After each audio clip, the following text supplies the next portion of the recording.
Hello and welcome back to another Once Upon a Galaxy video. Today it looks like we have a choice between this little piggy, which I think is pretty close to unplayable, Maximus, which as I discussed in a previous video, I think is a kind of acceptable hero, pretty similar to Thing in the Ice, in that you get a power spike later in the game, but you don't know exactly what it's going to be. But I think I do prefer Maximus slightly to Thing in the Ice, though I could see that being wrong. For the sake of practicing more with Thing in the Ice, I'm going to choose him, but I think Maximus is a slightly better choice. Looking at what I have in the deck, I don't actually have very much unlocked at all. I kind of like the idea of getting Don Quixote in there. Kind of mid-game if I haven't lost that heart yet. I could put in the Don Quixote and try and get like a legendary or a secret rare character. And if I fail, I at least will unlock my hero power. So in theory, that sounds reasonable to me. Daedalus is... I'm not actually sure how I feel about Daedalus. I think I'm probably going to roll with this deck. Let's start the game. So here, this is pretty close for me between really all of them. Baby Dragon is just kind of a generic character. It at least has 2 toughness, Laser Shark when you can buff its attack with Puck, can value trade pretty easily, and Rose buffs all your other things. I think it would take Thorn here without really thinking about it, but in this case, I think it's a little unclear to me. Because I do kind of want to find out what my hero power is on the earlier side, I'm going to take the Rose, invest a little bit in the later game here. I can definitely take Pix. Stepsisters without attack buffs I'm just not very interested in. The Spider is okay, but I think the Pix just has the most upside here. Yeah, and it looks like we're not even going to take any damage here, which is, pretty good. I do like the turn 2 egg, as I've said several times before. Typically, I think this would be a Puck, but I'm a little bit tempted to take the egg, again, to just kind of figure out what it is that I'm dealing with. I think I'm actually going to do that. I could see that being incorrect, but I do want to do a little bit of experimentation to figure out what works here and what doesn't. I think this is a nice opportunity to take the Gingerbread House. It's going to attack first because the egg has no attack, and then it would buff both the egg and the Rose if it dies first. So that's kind of the hope here. Though, in practice, I've buffed neither of them. But at least it looks like I'm taking that full heart of damage, and we're going to figure out who we're dealing with. So Dr. Aegon is, I think, one of the best heroes in the game. So that's a pretty good outcome. Now I'm just going to be focused on stabilizing as much as is possible. I still kind of like the idea of trying to get some attack onto these things. I could take a Pyrat and try and put it in slot 4 here, so I think that's what I'm going to do. I'll take the pair. I'll take another pair. And then I think this is a good opportunity to cast a spell. This is, I think, too late to start taking Thorn. I don't have any, I have the picks, but I think I want to start working on getting my treasures online. So I'm going to take that. This Ahab is a very clear upgrade there. I think I still want to have the Gingerbread House in this position. A little bit weird of an arrangement, but I am trying to get some buffs. Looks like I'm facing a Skip here who is pretty strong, but at least I'm not going to be taking a full heart of damage. So if I can hang on for one more turn, this egg should give me a pretty good power spike. I think I'm going to take the Minotaur and cut the picks at this point. This should hopefully help too with getting this Gingerbread House to actually trade. Pumpkin Spice Latte is excellent here to help stem the bleeding. Typically I would buff slot 1, but I do want to kind of get value from this Gingerbread House. I don't think I'm going to be replacing it with like the Billy Bones or anything like that. So the question is really just where do I put this Presence of Gaia? I think I'm going to reach like this to increase the chances of increasing my Captain Ahab Slay. I think I'm going to buff slot 2. Yeah, and I got a Wand of Anger and a Gold Ring. Nice.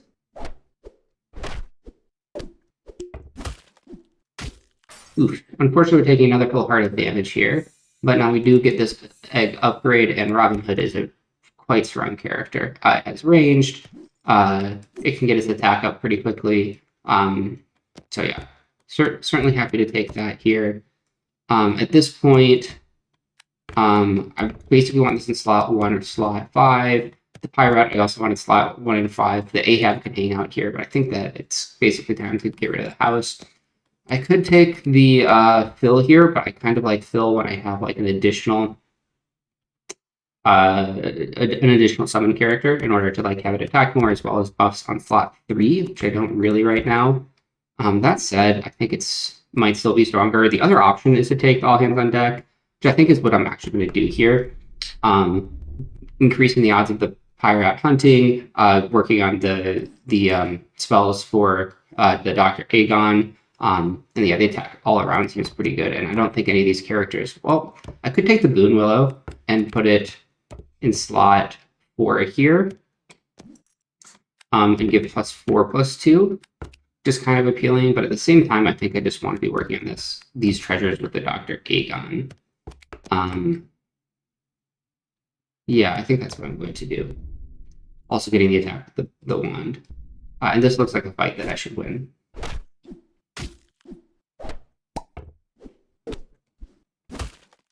Nice, pretty happy with that outcome. Silver Moon is a spell that I can certainly look to cast here. The dragon's okay, particularly having Treasure Hoard, and I think I'm pretty likely to cast another treasure. It would become a decently sized thing, but I think I just want to cast the spell here. And now my pirates get even bigger. And I have this buff to my mages. Unfortunately, no pirates in this shop. I would definitely be buying a pirate if I saw one. But I think I'm just going to cast another spell here. Take down the Dr. Aegon, buff my stats a little bit. Yep, and it looks like we are still good enough to in the fight here, which is excellent. Golden Robin Hood, yes please, it does buff itself. So now it has an absurd amount of attack, which is excellent. So Earthstone is okay if you're looking to keep a lot of things, but Robin Hood's the only thing here that I think is going to be on my late game board, so I don't think it's the best in this situation. Poison Apple is a really nice tech card for dealing with big comps, but I think I just want the Fairy Pancakes. I'm looking to replace most of my board here, and getting extra stats seems quite nice. Second Rose is pretty free, but I think I just want to take the Blackbeard's Pirates. Just going to be a big character, and I already have a lot of pirates. So, yeah, I think that's what I'm going to do. The question is, do I put it first or second? I think I'm just going to put it first. This pirate I don't think is particularly long for the world at this point, and I'm just focusing on avoiding taking too much damage. Really nice sequence of attacks there, and we win this fight as well. So the 0 power Stanky here is really appealing. It lets the Robin Hood attack first. It has 52 health, which is basically unkillable, so I'm going to take that. So it should get attacked multiple times, is what I'm trying to say here. In this situation, I think I do want the golden pirate. I think I can cut the Minotaur to see how much this slot is buffed. I think I can hang on to the Ahab just in case, actually, but it's pretty close, and it's definitely the next thing to go. So the heart lets me stay alive longer, which would be really good. The other option is the Warp Drive engine, which is very good with kind of hunt builds in general, but I don't necessarily see myself as a hunter build, and I do want to kind of have the time to just hit the late game with Dr. Aegon here. So I'm going to take and we had just enough health to get 2 triggers out of the Stinky there. That worked out well. Nice. I think I'm going to just take Long John Silver here and bid farewell to Ahab. And say hello to him again and just get some attack on the Robin. I don't think this is a Down Comes the Rain. I think I do just want to, again, just see another shop. And this is interesting. So I cast the spell already, so the Stinky does have attack. Scar would be decent here, but I think I just want to get the treasure, even though I'm delaying this. Yeah, and then I don't know how villainous I am at this point. I think I can actually order them like this and try and get a little bit of Blackbird's Pirate value at this point. And then I think I just want Gloves of Thieving and like kind of look to move it into some kind of treasure hoard build, maybe. Another win, it looks like. And I'm getting some slot buffs with this parrot. Maybe I should have moved that back earlier. I don't know if there's necessarily an opportunity for that. Shrink Tea, pretty happy to cast, and then it's going to take a lot for me to not cast the spell here.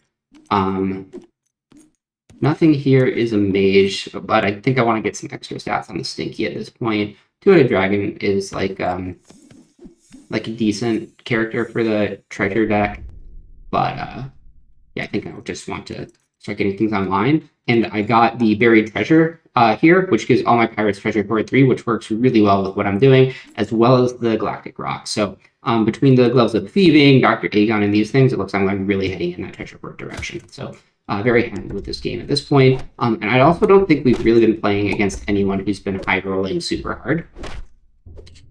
So I like our odds of W in this game. Funny, we stole the Dragon Claw with the Gloves of Thieving. So here we can take just another common treasure.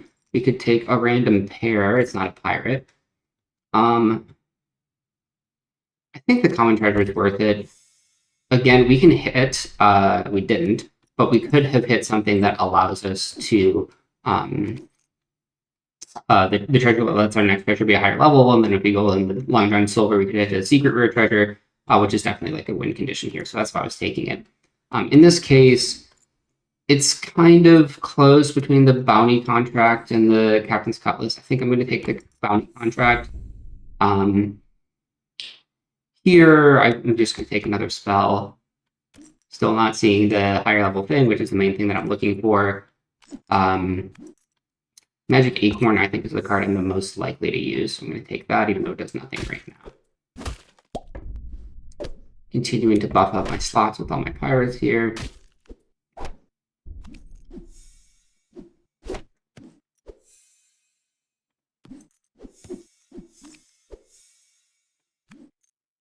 Alchemist Reset is actually pretty good with all the stuff that I'm doing. So the Billy Bones is actually bigger than these two characters, as well as the Stinky. So honestly, the Stinky might be time to go at this point.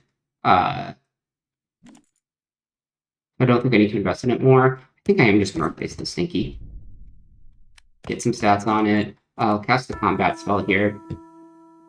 Yeah, so it looks like we have 3 opponents that are currently alive, something like that. They're all pretty low health, so I do like the odds of taking this one out. Sir Francis Drake is a new character in the game that I think is pretty cool. Innkeeper is quite nice on the hunt build, but our stats are just bigger. So we should take this down with no problem. Next round might be the finals here. Wishing Dragon is kind of a nice treasury card, but our stuff is already pretty big. Through the Looking Glass on the Pirate, I'm not sure why it has... I'm going to cast it just for science, but it might make it smaller. So it's getting the treasure hoard buffs. I didn't know what other buffs it has. Okay, that's actually quite good. So I have the treasure that affects all my front row stuff. In my farewell abilities or hunt abilities. So yeah, so I have the magic acorn, so this is going to buff the health of everyone in my front row, which is nice. Yeah, I'm just going to cast this Abracadabra. No more free spells here. I think I'm going to cast Meet in the Tavern on the off chance I hit a pair. Oberon is also kind of interesting. I don't think I need the extra attack, and it itself is like a little bit of a weak unit, and like getting the health here is more like let me value trade, so I'm just going to pass on that. And it looks like this is the only opponent left. They do have Mop nesting dolls, so like that's a little bit scary, and this Frankenstein's pretty big. But if my front line can stay intact, I think the Robin Hood should be able to do some work. Even if we lose this fight, we have a couple more rounds of this. So that needs to go right. Nope. Okay, yes, we lose this fight. We lose the full heart. It's the finals, which, yeah, it is. But I think this is winnable for us. The Puss in Boots is a little bigger, which is nice. But I just hit Epic Treasure, so I want to hit Legendary. I only need to cast 1 spell to do that. So the question is, would I rather take this or a different spell? And the extra health over the parrot is pretty appealing. And this spell doesn't do much, and I don't have the ability to look at a lot of shops necessarily, so I'm going to take that over the parrot. Yep, and that looks like it ended up being a pretty good decision here. I think this is probably the best distribution of stats. And I'm going to cast this Brodo. Not exactly sure where I want to put it. I think I'm going to put it on the Robin Hood because I feel like it's, going to be tangling with the with that Frankenstein at the end. And it looks like we got the Gingerbread Oven, which isn't going to do much at this point in the game, but the Starstone does a decent amount here. So, ooh, that combat spell is pretty rough and might actually take us down here. And the fact that they got nesting dolls, additional nesting dolls with the mob. I don't like our odds, actually. So, game I thought that we were going to win, it looks like we're pretty unlikely to actually win, unfortunately. So this needs to hit, like, yeah, no, I don't think there's really any combination of things that gets us out of it. So yeah, so well done to the Trash Panda there. At second place, unfortunately. I think this game was going pretty well. But so it goes. I think I made pretty good decisions in this game in general. Definitely taking that extra hard over the attacking first, I think was the right decision there. I think we had reasonable enough big numbers. I was maybe a little bit complacent and that I didn't think any opponents were like particularly strong, so I wasn't necessarily looking for something to like really put the game away. But I also don't really recall any like hard inflection points there, and we did do a reasonable job of eventually getting these things out. Maybe I could have been more aggressive with the spells in order to try and get my treasure sooner, but that's about it. Reasonable game with Thing in the Ice, but that's kind of the best case scenario. So yeah, let me know if you've done anything different, and please subscribe to the channel for more things in the future, and see you next time.